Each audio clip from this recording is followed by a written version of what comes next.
tem a estimativa do processo. Ele deixa de ser determinante para ser estatístico. A meteorologia, a medicina e por aí vai. Aí vem um terceiro que pertence ao mundo de Alice, tá? Que são os cenários. Cenários são, então, desenhos, simulações gerais, fantasia. Que a gente coloca aqui o IPCC, que é o painel do clima da ONU. Tá? Outra coisa que é muito importante ressaltar são as grandes teorias. E por que eu comecei com essa daqui? Abertura e deriva continental. Porque o próprio Wegener, né, morreu na pobreza, coitado, com 50 anos de idade, numa missão de salvamento, inclusive, né, ele achou, olha, fui pesquisando, opa, volta uma aqui, e vi que algumas coisas aqui corroboravam a ideia de que os continentes em uma época estavam juntinhos, certo? Então ele fez o argumento morfológico, paleoclimático, paleontológico, geológico e conseguiu mostrar que aconteceu no passado e separou os continentes. Darwin vai fazer a mesma coisa. Você pode achar uma espécie nova hoje, né? E vai achar um lugarzinho na árvore genealógica onde ela vai entrar. Você é daqui. Quando você vai para a atmosfera da Terra, você vai começar a ficar meio surpreso. Porque não existe, os meteorologistas vão ter um ataque agora, mas isso é verdade, não existe uma teoria específica para meteorologia e clima. Mas tem as massas de ar. Vem a escola norueguesa dos Bjerkes com a história de frente fria e frente quente. Depois vem Hadley com um modelo de células tropicais. Depois vem Ferrel. Aí depois vem Richardson com as ondas da atmosfera. Rossby e tudo mais. Depois ainda vem o Leroux com as altas polares móveis, que é a coisa mais moderna, que ainda nem é usada no Brasil, né? A teoria dos APMs derruba a teoria frontal. Tá? Então não tem ainda uma grande teoria que você fala assim, olha, a atmosfera da Terra funciona assim. Entenderam só aonde nós queremos chegar? Porque se não tem nem sequer uma teoria de como funciona a dinâmica da atmosfera, certo? Está aqui, meteorologia e climatologia carecem de uma teoria que explique realmente a atmosfera. Agora a gente vai entender que a atmosfera é controlada por um gás de efeito estufa, então aí o CO2, essa que é a teoria agora. Quer dizer, quanto mais eu jogo o CO2 na atmosfera, os fenômenos todos enlouquecem. Deve ser cocaína, né? Deve ser uma coisa louca, assim, então não é possível, certo? Então, a questão é muito mais drástica do que parece. E aí a gente pergunta, quando a gente pega os gases que estão na atmosfera até cerca de 80 km de altitude, onde a gente fala que ela está estável, sempre com estável com entre aspas, eu pergunto aos senhores onde é que está o CO2 aí. 78% nitrogênio, 21% oxigênio, 0,93% argônio, e depois sobrou um resto ali, né? 0,07% que são os gases traços. Dentro dos traços vai estar o CO2. Tá? Então, numa taxa aí que fica entre 0,033, 35, né? Aí começam a falar que está 38, enfim. As atividades humanas, isso aqui é todo o CO2 que está na atmosfera da Terra, atividades humanas, então, são uma fração insignificante de tudo isso. Tá? Como é que eu posso entender esse total aqui? Se esse aqui, então, é mais insignificante, como é que eu posso entender esse número? A gente faz uma brincadeirinha escalar, que alguém já deve ter visto, talvez, nos vídeos, mas pega uma cidade qualquer, que tenha 10 mil casas divididas em 100 bairros. Tá? Então, cada 1% dessa cidade seria aí 1% da atmosfera. Para fazer o 0,033, basta pegar um bairro para fazer o exemplo. Tá? Então, esse bairro aqui, né, da cidade tem 100 casinhas. Vamos colocar as 100 casinhas lá. Se vocês quiserem contar, eu não contei. Tá? A fração de 0,033 representa 3 casas das 100 casinhas aqui. São essas 3 vermelhinhas aqui. Bom, a dos seres humanos aqui vai ser uma coisa muito menor do que isso aí, né? Vai ser ali, ó. É a casinha do Fido. E ele não morde. Tá? Se a gente for agora imaginar um outro ente da atmosfera que não faz parte, a gente fala que é o ente atrapalhante, ele vai lá só para fazer bagunça. Quem é o cara que vai fazer bagunça lá? É a água, quando ela entra em forma de vapor. Notem que se eu for usar o mesmo exemplo da cidade com 10 mil casas, para representar o vapor na atmosfera, eu vou precisar de 4 bairros inteiros. Tudo bem? Então, eu preciso de 4. Antes eu pegava um bairro e pegava algumas casinhas. Agora eu preciso pegar os 4 bairros inteiros, né, com 100 casas. Portanto, então, 4% significa que eu preciso de 4. E depois eu mando inundar tudo. Ó, tem só a diferença. E água consome energia, né? Ou não? Acho que sim, né? Vai evaporar, depois condensa, fica transformando energia, né? Muita energia. Vamos para um histórico. Então, terminei a primeira parte, que seria explicar um pouco, né, os conceitos básicos. Agora a gente vai para o histórico, vamos entrar em si nos argumentos. Notem que essa aqui é a escala paleoclimática, né, mostrando os períodos interglaciais e os glaciais e o interglacial atual. Então, vai descendo aí em 1 milhão de anos para trás. Então, períodos mais quentes, interglacial e os glaciais. Então, nós estamos mostrando aqui para vocês que o atual, né, é o interglacial também. Avançando um pouquinho mais para os dias de hoje, né, cerca de 1000 e poucos anos para trás, notem que nós tivemos um optimum climático há menos de 1000 anos atrás, em que as temperaturas já estavam 2 graus mais elevados que o atual.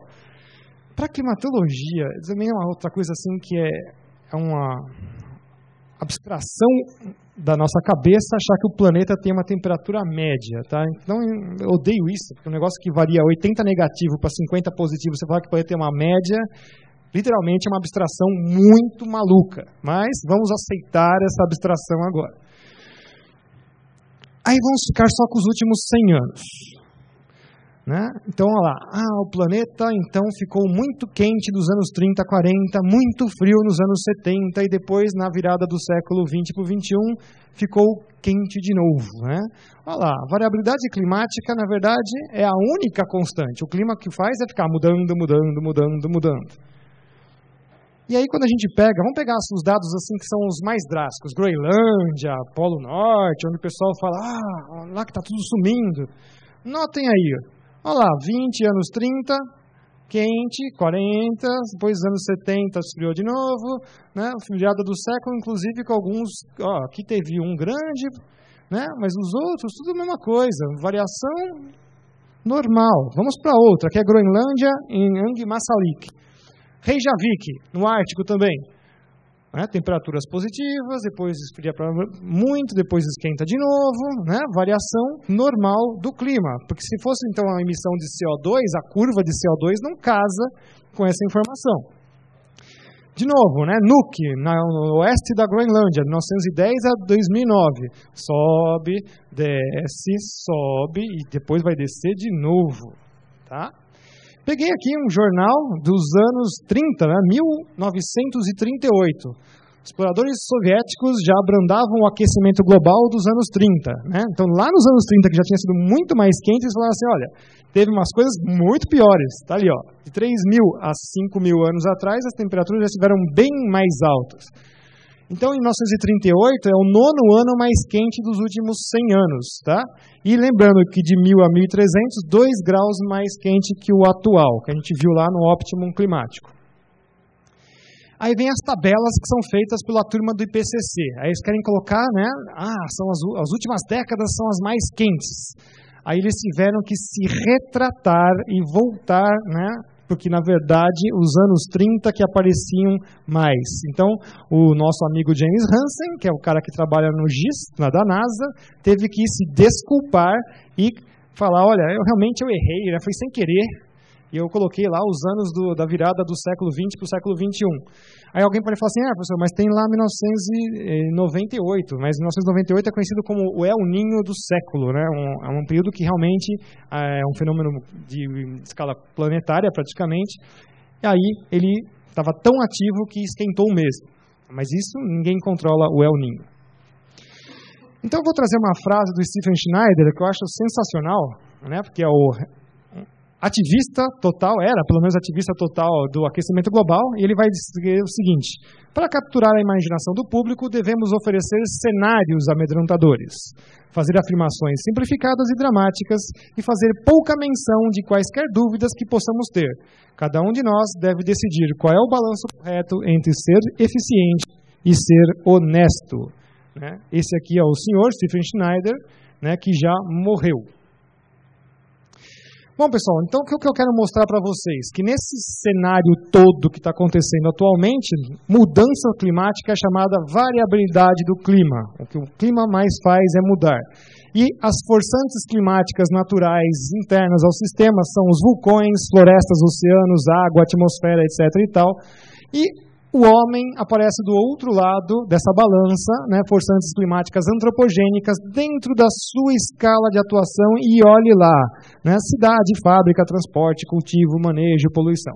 Tem as coisas extraterrestres que ninguém vai controlar mesmo de jeito nenhum, que são os raios cósmicos, o Sol, o movimento da mecânica celeste, e tem uma outra força muito interessante, chamada as políticas e econômicas. Aquela ali tem um poder tão grande que ela consegue mexer nos raios cósmicos, o Sol, tirar a terra do lugar, sabe? É impressionante. Então, interesse, produção, ao ponto que isso aqui uma hora vai virar, você joga uma imprensa que tem essa cor, não é à toa, e uma ciência que também é esquisita, e muito, muito dinheiro, certo? Ao ponto que as forçantes vão virar farsantes políticas e econômicas. Enfim, eles querem dizer para você que você é bom demais, que você ganha do sol, dos oceanos, dos vulcões. Devia mandar esses caras surfar no Havaí, aquelas ondinhas de 8 metros. Então, por que não acreditar nessa história? Eu não precisava estar fazendo isso, Eles têm que trazer a evidência da coisa, mas a gente vai ter que mostrar que não é bem por aí. Olha, vamos começar com os fluxos do CO2, que o CO2 é o gás do capeta. Então, vamos lá, A contribuição anual, colossal do gás, por estimativa do próprio inimigo, 210 gigatoneladas por ano, dos quais aí 90 gigatoneladas são só os oceanos. Essa informação pode ter um erro de 20% para mais ou para menos. Nós estamos falando então de alguma coisa que pode ser menos 40 gigatoneladas disso ou mais 40. Quem que vocês acham que é essa coisa aqui? Pois é. Então, a gente é tão importante que a gente é 10% do erro. Até insetos emitem mais CO2 que os seres humanos. Consegue entender isso? Insetos, você bate, pá, mas eu emito mais CO2. Tá? Elevação dos níveis de CO2. Essa foto é feita de propósito, Quanto CO2 o helicóptero está emitindo? Quando eu achei essa foto, eu falei, essa tem que entrar. Enfim, isso aqui é a superfície da Terra. Se a gente quisesse imaginar o tamanho da Terra, é um quadradão de 510 milhões de quilômetros quadrados. Isso aqui, 72% são os oceanos. Oceanos congelados, 2%, continentes, 27%. Pessoal, vocês moram na exceção do planeta. Vocês conseguem entender isso? Relações escalares. Quem manda aqui é o oceano e a atmosfera, aí eles olham assim para vocês, coitado dos continentes, Joga um pouquinho de água para eles lá, já cai a cidade. Certo? A relação escalar, a gente tem que ter essas noções na cabeça, que tamanho que são essas coisas. Tá? E aí, olha, os oceanos tiveram aquecidos cerca de 0,45 nos últimos 65 anos. Não é nada, mas é o oceano, O Pacífico é 1/3 da superfície da Terra, Pega assim, 120 graus nas longitudes é o Pacífico. De maneira que se um alienígena viesse para a Terra pelo Pacífico, eu falo assim, não tem onde esses caras moram, deve ser uns Aquaman, Tá?